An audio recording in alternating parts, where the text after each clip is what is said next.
Olá, graça e paz. Hoje daremos continuidade à leitura da Bíblia anual. Hoje leremos 2 Crônicas 31 ao 33. Que Deus os abençoe.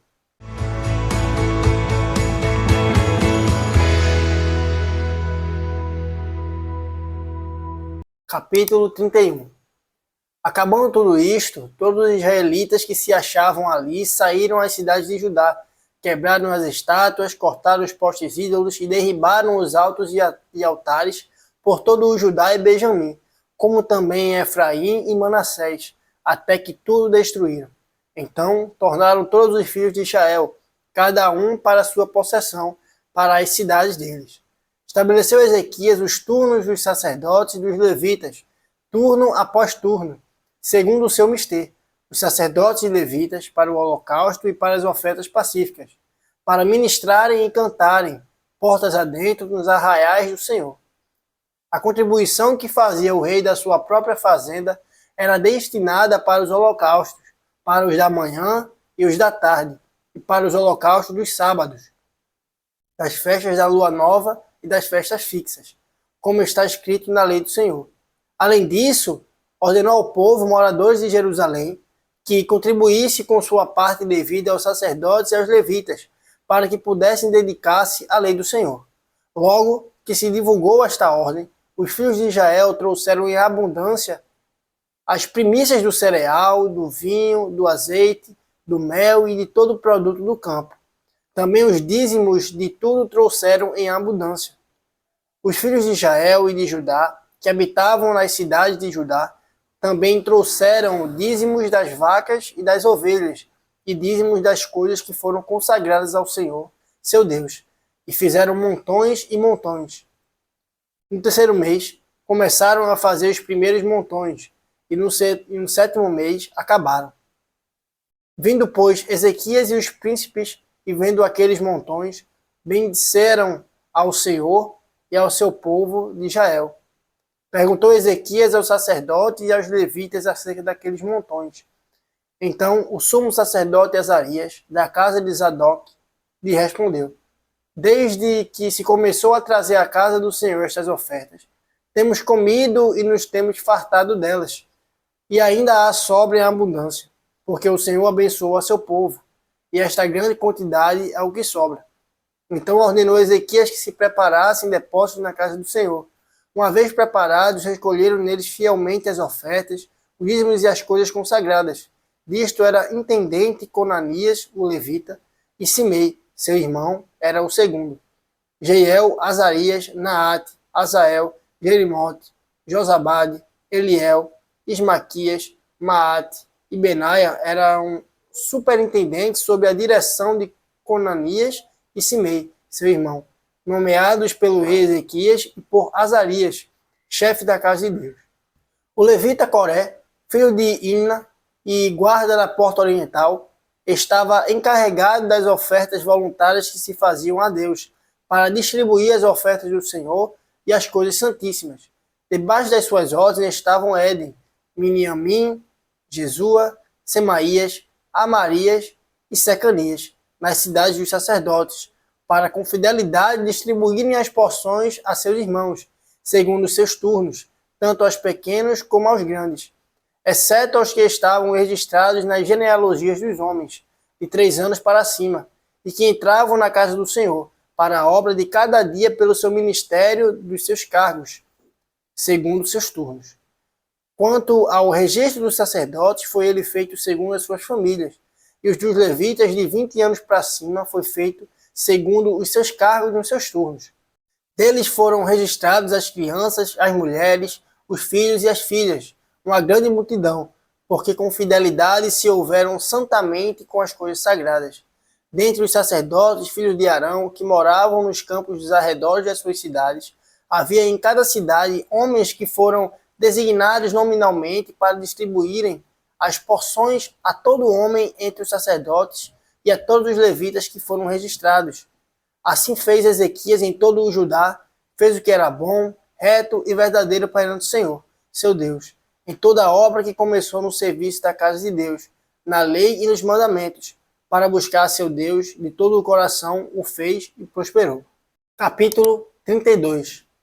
Depois destas coisas e dessa fidelidade, veio Senaqueribe, rei da Assíria, entrou em Judá, acampou-se contra as cidades fortificadas e intentou apoderar-se delas.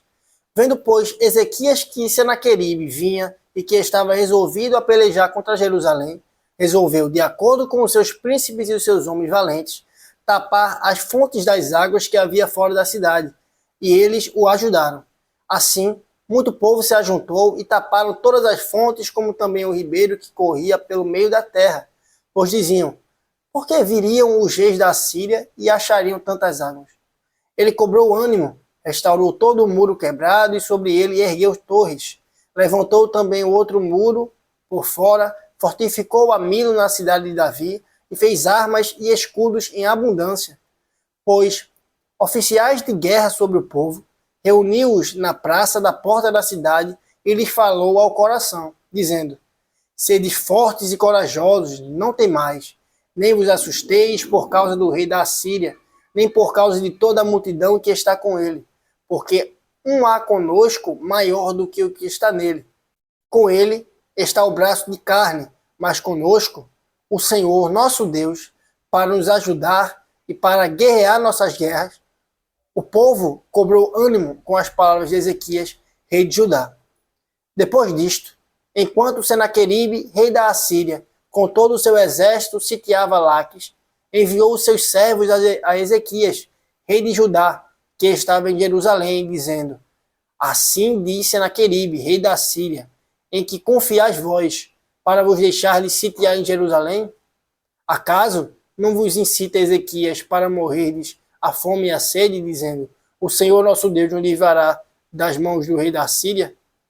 Não é Ezequias o mesmo que tirou os seus altos e os seus altares e falou a Judá e a Jerusalém, dizendo: diante de apenas um altar vos prostrareis e sobre ele queimareis incenso? Não sabeis vós o que eu e meus pais fizemos a todos os povos das terras? Acaso puderam, de qualquer maneira, os deuses das nações daquelas terras livrar o seu país das minhas mãos? Qual é, de todos os deuses daquelas nações que meus pais destruíram, que pode livrar o seu povo das minhas mãos, para que vosso Deus vos possa livrar das minhas mãos? Agora, pois, não vos engane Ezequias, nem vos incite assim, nem lhe deis crédito, porque nenhum Deus de nação alguma, nem de reino algum, pode livrar o seu povo das minhas mãos, nem das mãos de meus pais. Quanto menos vos poderá livrar o vosso Deus das minhas mãos? Os seus servos falaram ainda mais contra o Senhor Deus e contra Ezequias, seu servo. Senaqueribe escreveu também cartas para blasfemar do Senhor, Deus de Israel, e para falar contra ele, dizendo: assim como os deuses das nações de outras terras não livraram o seu povo das minhas mãos, assim também o Deus de Ezequias não livrará o seu povo das minhas mãos. Clamaram os servos em alta voz, em judaico, contra o povo de Jerusalém, que estava sobre o muro, para os atemorizar e os perturbar, para tomarem a cidade. Falaram do Deus de Jerusalém, como dos deuses dos povos da terra, obra das mãos dos homens. Porém, o rei Ezequias e Isaías, o profeta, filho de Amós, oraram por causa disso e clamaram ao céu. Então, o Senhor enviou um anjo que destruiu todos os homens valentes, os chefes e os príncipes no arraial do rei da Síria, e este, com o rosto coberto de vergonha, voltou para sua terra. Tendo ele entrado na casa de seu Deus, os seus próprios filhos ali o mataram à espada. Assim livrou o Senhor a Ezequias e os moradores de Jerusalém das mãos de Senaqueribe, rei da Síria, e das mãos de todos os inimigos, e lhe deu paz por todos os lados. Muitos traziam presentes a Jerusalém, ao Senhor, e as coisas preciosíssimas a Ezequias, rei de Judá, de modo que depois disto foi enaltecido à vista de todas as nações. Naqueles dias adoeceu Ezequias mortalmente. Então orou ao Senhor, que lhe falou e lhe deu um sinal. Mas não correspondeu Ezequias aos benefícios que lhe foram feitos, pois o seu coração se exaltou, pelo que houve ira contra ele e contra Judá e Jerusalém. Ezequias, porém, se humilhou por se ter exaltado o seu coração, ele e os habitantes de Jerusalém, e a ira do Senhor não veio contra ele nos dias de Ezequias. Teve Ezequias riquezas e glória em grande abundância. Proveu-se de tesourarias para prata, ouro, pedras preciosas, especiarias, escudos e toda sorte de objetos desejáveis. Também proveu-se de armazéns para a colheita do cereal, do vinho e do azeite, e de estrebarias para toda espécie de animais e de redis para os seus rebanhos. Edificou também cidades e possuiu ovelhas e vacas em abundância, porque Deus lhe tinha dado muito numerosas possessões. Também o mesmo Ezequias tapou o manancial superior das águas de Gion e as canalizou para o ocidente da cidade de Davi. Ezequias prosperou em toda a sua obra. Contudo, quando os embaixadores dos príncipes da Babilônia lhe foram enviados para se informarem do prodígio que se dera naquela cidade, Deus o desamparou para prová-lo e fazê-lo conhecer tudo o que lhe estava no coração. Quanto aos mais atos de Ezequias e as suas obras de misericórdia, eis que estão escritos na visão do profeta Isaías, filho de Amós, e no livro da história dos reis de Judá e de Israel. Descansou Ezequias com seus pais, e o sepultaram na subida para os sepulcros dos filhos de Davi, e todo o Judá e os habitantes de Jerusalém lhe prestaram honras na sua morte, e Manassés, seu filho, reinou em seu lugar. Capítulo 33. Tinha Manassés 12 anos de idade quando começou a reinar, e 55 anos reinou em Jerusalém. Fez o que era mal perante o Senhor, segundo as abominações dos gentios que o Senhor expulsara de suas possessões, de diante dos filhos de Israel. Pois tornou a edificar os altos de que Ezequias, seu pai, havia derribado. Levantou altares aos Baalins e fez postes ídolos, e se prostrou diante de todo o exército dos céus, e o serviu. Edificou altares na casa do Senhor, da qual o Senhor tinha dito: em Jerusalém porei o meu nome para sempre. Também edificou altares a todo o exército dos céus, nos 2 atos da casa do Senhor. Queimou seus filhos como oferta no vale do filho de Inom. Adivinhava pelas nuvens, era agoureiro, praticava feitiçarias, tratava com necromantes e feiticeiros, e prosseguiu em fazer o que era mal perante o Senhor, para o provocar a ira. Também pôs a imagem de escultura do ídolo que tinha feito na casa de Deus, de que Deus dissera a Davi e a Salomão, seu filho: nesta casa em Jerusalém, que escolhi de todas as tribos de Israel, porei o meu nome para sempre. Não removerei mais o pé de Israel da terra que destinei a seus pais, contanto que tenham cuidado de fazer tudo o que lhes tenho mandado, toda a lei, os estatutos e os juízos dados por intermédio de Moisés. Manassés fez errar a Judá e os moradores de Jerusalém, de maneira que fizeram pior do que as nações que o Senhor tinha destruído de diante dos filhos de Israel.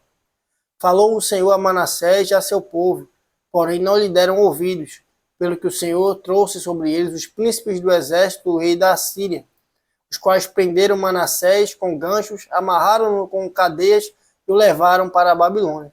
Ele, angustiado, suplicou deveras ao Senhor, seu Deus, e muito se humilhou perante o Deus de seus pais. Fez-lhe oração, e Deus se tornou favorável para com ele. Atendeu-lhe a súplica e o fez voltar para Jerusalém, ao seu reino. Então, reconheceu Manassés que o Senhor era Deus. Depois disto, edificou o muro de fora da cidade de Davi, ao ocidente de Gion, no vale e à entrada da porta do peixe, abrangendo o Ofel, e o levantou muito alto. Também pôs chefes militares em todas as cidades fortificadas de Judá. Tirou da casa do Senhor os deuses estranhos e o ídolo, como também todos os altares que edificara no monte da casa do Senhor e em Jerusalém, e os lançou fora da cidade.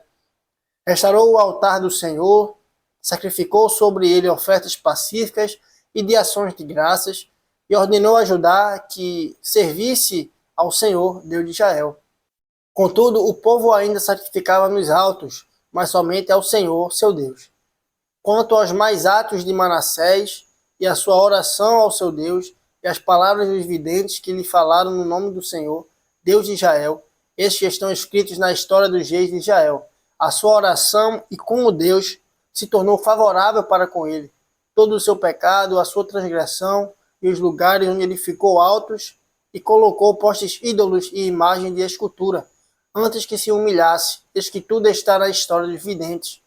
Assim Manassés descansou com seus pais e foi sepultado na sua própria casa. E Amon, seu filho, reinou em seu lugar. Tinha Amon 22 anos de idade quando começou a reinar e reinou 2 anos em Jerusalém. Fez o que era mal perante o Senhor, como fizera Manassés, seu pai, porque Amon fez sacrifícios a todas as imagens de esculturas que Manassés, seu pai, tinha feito e as serviu. Mas não se humilhou perante o Senhor, como Manassés, seu pai, se humilhara. Antes, Amon se tornou mais e mais culpável. Conspiraram contra ele os seus servos e o mataram em sua casa. Porém, o povo da terra feriu todos os que conspiraram contra o rei Amon e constituiu a Josias, seu filho, rei em seu lugar. Amém.